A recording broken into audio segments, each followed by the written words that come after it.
files of the early West record many stories of famous and notorious characters of that period. Among them, Johnny Ringo, gunfighter and smuggler. He was a lone wolf with a cultured past, a sense of fatalism that made him the most dangerous killer in old Arizona. This is part of a payroll of 10,000 new silver dollars that have been stolen from the railroad between Gila Bend and Yuma, Arizona.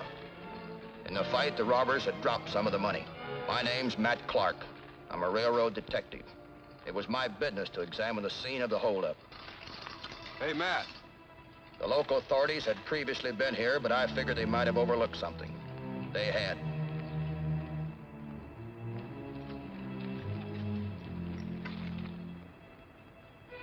A perfumed envelope from a Helen Ringo in Texas to a John B. Ringo in Gayville, Arizona.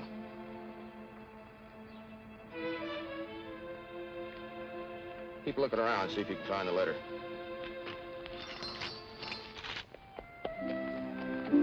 I had a detective go talk to Helen Ringo in San Jose, Texas. She was a good-looking, respectable woman of about 30. Miss Ringo admitted she had an older brother, John. Said he was a cattle broker doing well in Arizona. Frankie Adams, another railroad operative, was planted in the Excelsior Hotel in Gayville.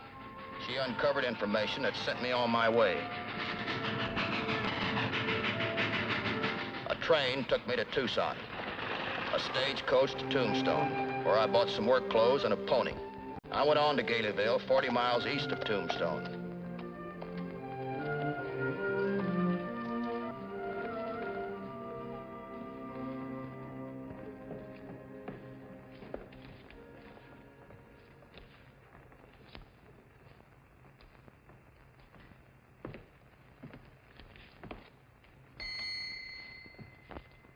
I've got a one-track mind, sir. You'll have to wait until I've finished. Real independent, aren't you? We can afford to be. We're the only hotel in town with a window in every room. Now, what can I... Matt. Hi, Frankie. You startled me. I wasn't expecting you for another day or two. How about a quick rundown on our suspect? Down here, he's known as Johnny Ringo. R-I-N-G-O.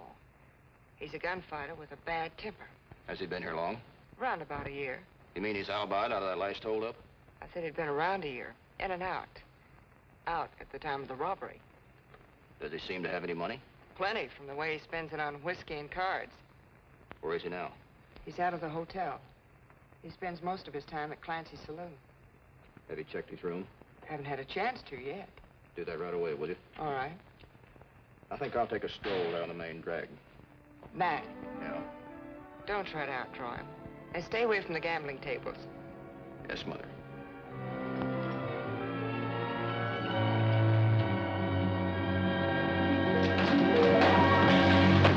And don't come back into the establishment again until you learn how to behave like a gentleman.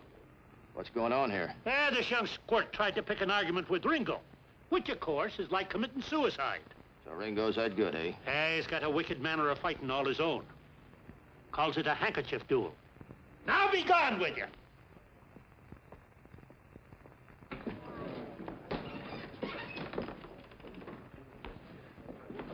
All right, gentlemen, enjoy yourselves. There'll be no gunplay today. You're quite right, Mr. Clancy. I'm sick and tired of these young high rollers trying to get me for a fast reputation. Keep them out of my way. You! Ringo! Big reputation. Let's see how fast you are. Turn around. I'll give you one last chance to apologize and get out of town, cowboy. You've insulted me in front of all these men, and I demand a showdown. You either turn around and fight, or I say you're a coward. You've been begging for it long and hard, punk. I guess I'll have to oblige. If you're as brave as you think you are, step up and grab the end of this handkerchief. That way, the one who fires first can't possibly miss. You agree? I ask you a question. Either put up and fight or get out of town. Which is it? I'm as game as you are, Ringo. Your way.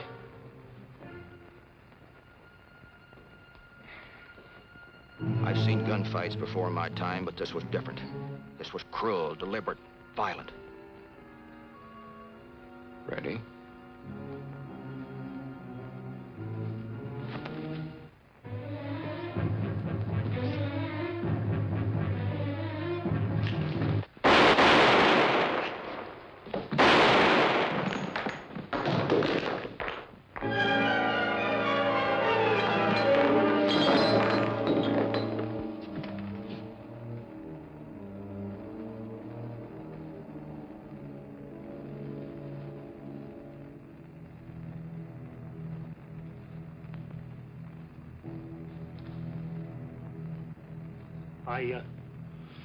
I think I could use a drink.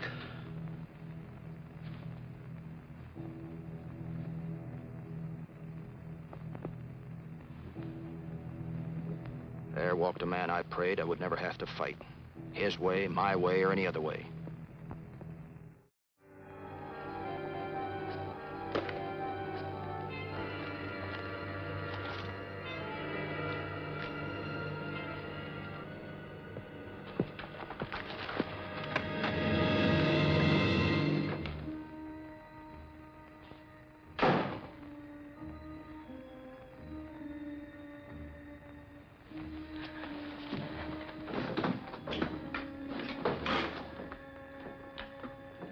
I was only cleaning your room.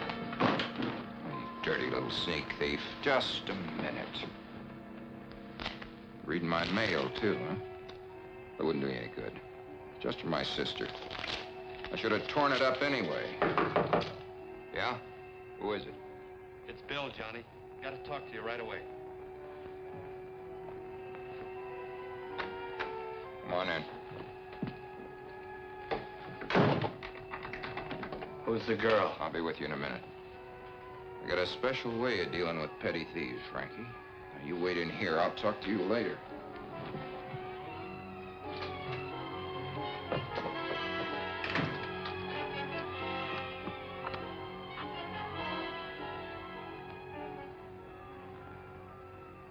Keep your voices down so she can't hear.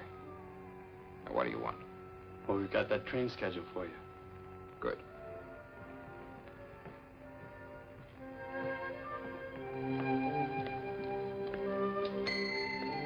Well, beg pardon, sir. Yes, ma'am. Could you tell me if there's anyone living here by the name of John Ringo? Well, there's one way of finding out. We'll just take a look at the register.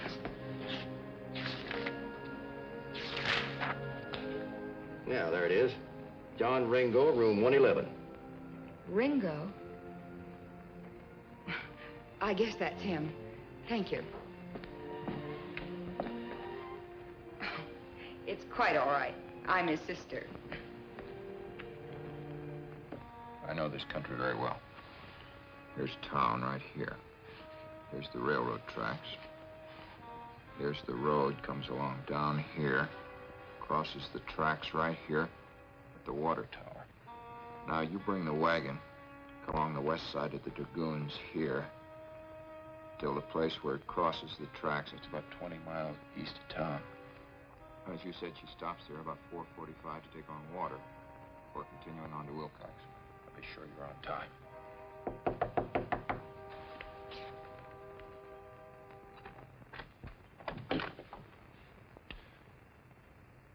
Hello, John. Oh, aren't you going to invite me in? That's all, gentlemen. Talk to you in about 10 minutes.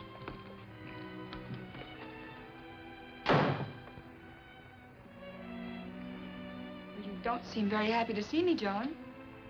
I'm not. Why'd you come here? I was worried. So was Father. The police have been to the house asking questions about you. Did they say why? Yes. Something about a train robbery here in Arizona. What'd you tell them? What could we tell them? We told them what you've been writing us, that you were a prosperous cattle buyer. So you've never quite believed my letters. Is that it? We did, John. Until the police came. Is this where you live? Yes. It doesn't look like a place that a prosperous cattle buyer would live in. Doesn't it? Those two men,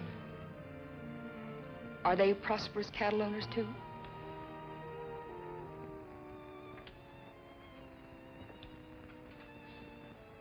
Get out. Go home, forget you ever had a brother. Forget you ever saw me. Oh, come back. Start over again, Johnny. You're young yet. You're young enough to start over. Oh, come on home with me, Johnny. Get out.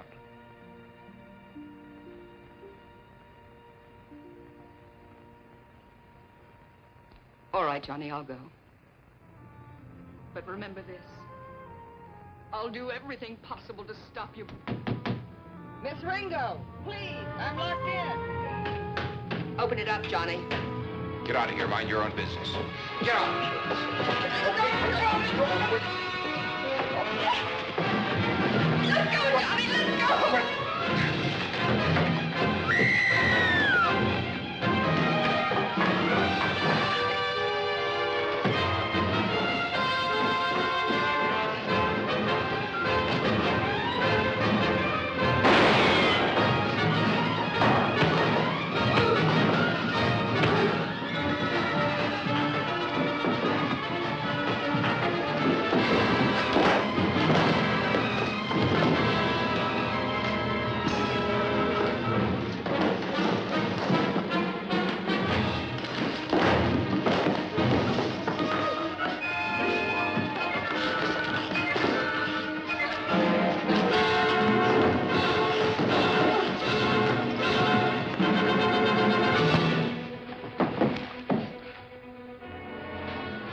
Come on, let's go.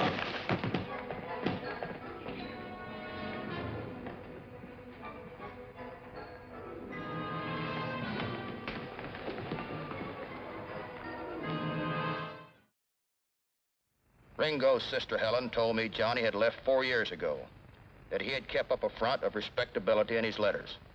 I'll do anything in the world for you. Anything. I'm sure you will, Miss Ringo. There's nothing here but a couple of $100, Matt. You won't come back for that.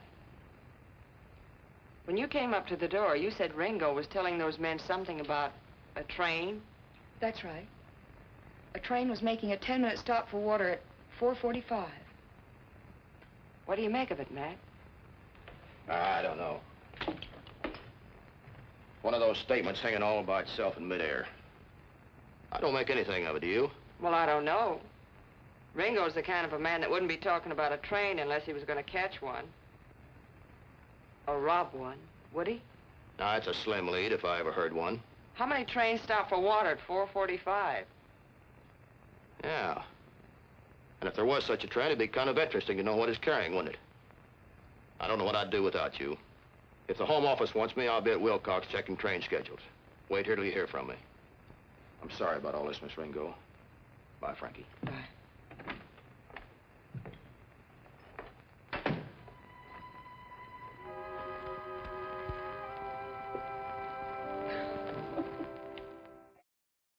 In the railroad dispatcher's office in Wilcox, I found out that an eastbound freight made a daily water stop at 4:45, this side of the Dragoon Mountains. That in itself meant nothing. But when I learned that Wednesday's freight was bringing $250,000 in silver bullion from the Arizona mines, it was too big a hunch to be overlooked. The Wilcox sheriff thought enough of my story to get up a posse. They're all here, Matt. Let's ride.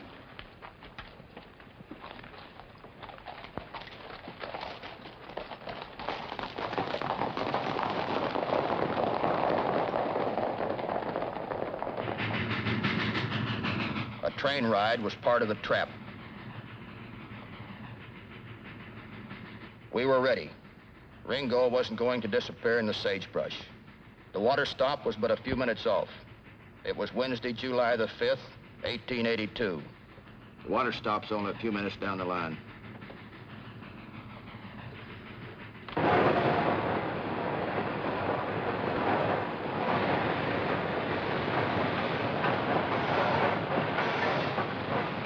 Hey, Matt, look.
have to swim for it. Kick him out!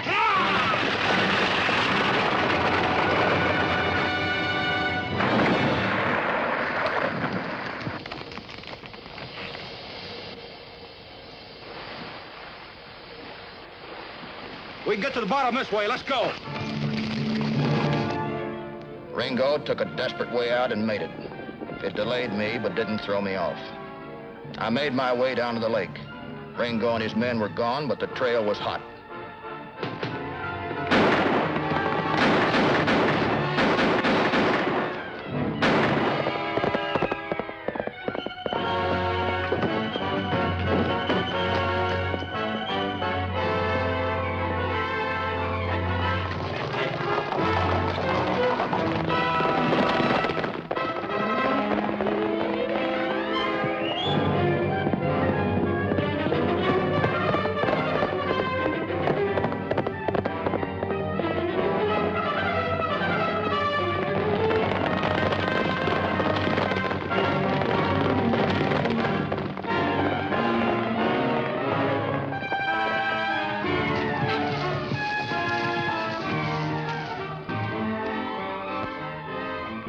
He's halfway across the desert. We'll never make it by now. It's too hot, too dry.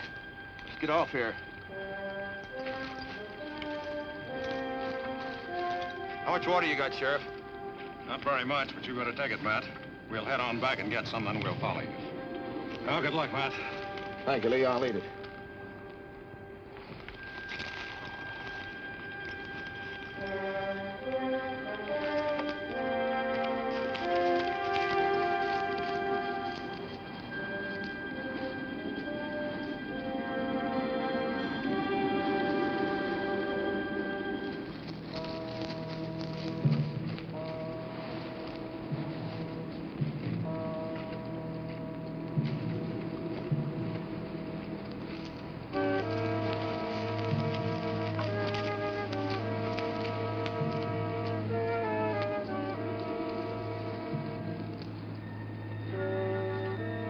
Ringo's horse was fresh, mine was not.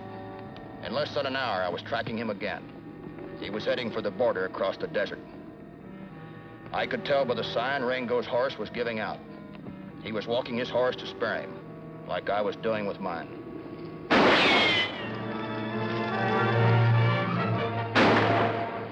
Who are you, mister? What are you dogging me for? Murder and robbery, Ringo! You'll never take me alive.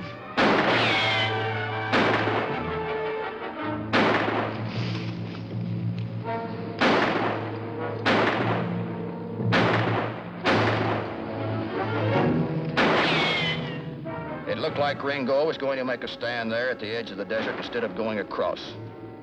We exchanged shots to let one another know we were both there.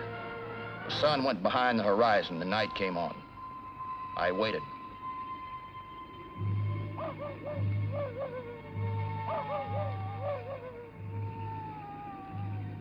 Throughout the night, I listened for the clatter of horses' hoofs telling me Ringo was making his break. I heard nothing. Nothing but the coyotes and insects.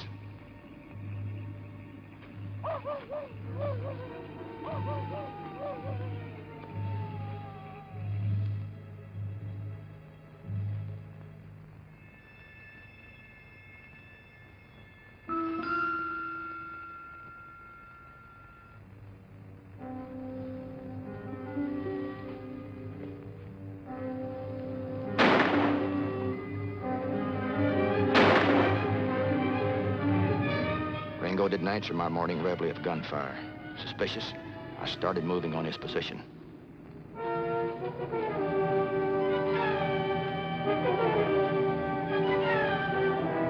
I picked up the hoof tracks and followed them.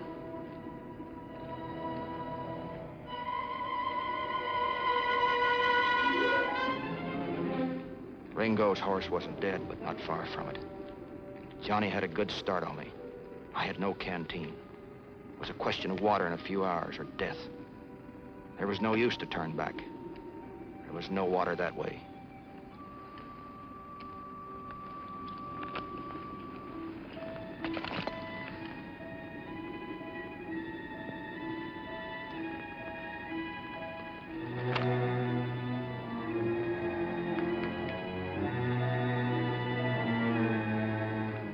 Ringo headed along the desert route known to the old Spaniards as Jornada de la Muerte, the March of Death.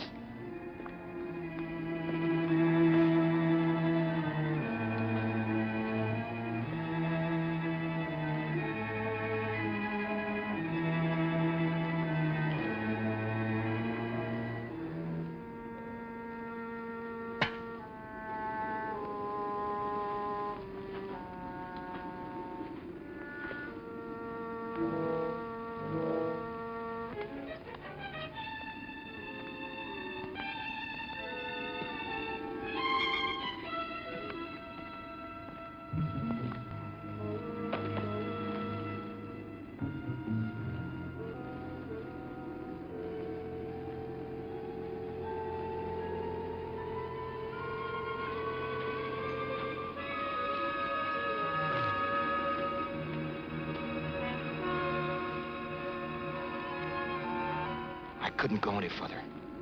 My only consolation was that the desert would claim Ringo, too.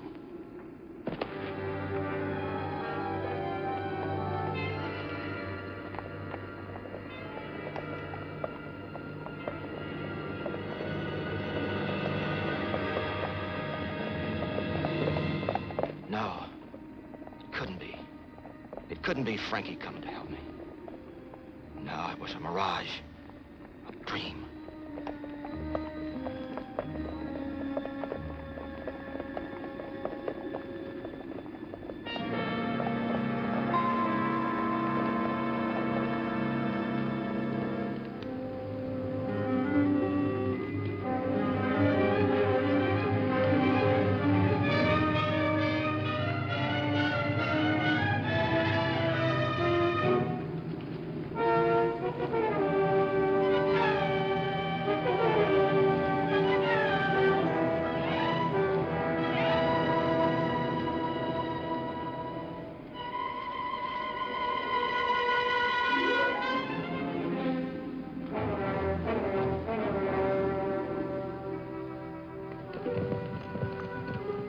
We knew Ringo couldn't be far away, but he might still be alive. We moved cautiously.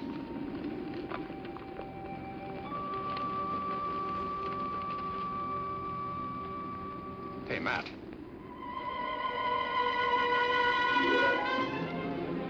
There he was, lying beside a spring too far gone to dig for the precious water that lay beneath the sand. If he had only looked up and seen the lake, he would have beat us and the desert.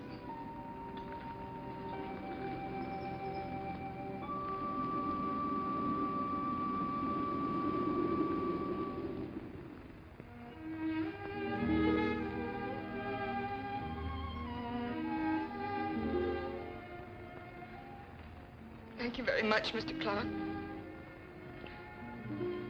The watch is the only thing I want to remember Johnny by. You could take the rest, destroy him.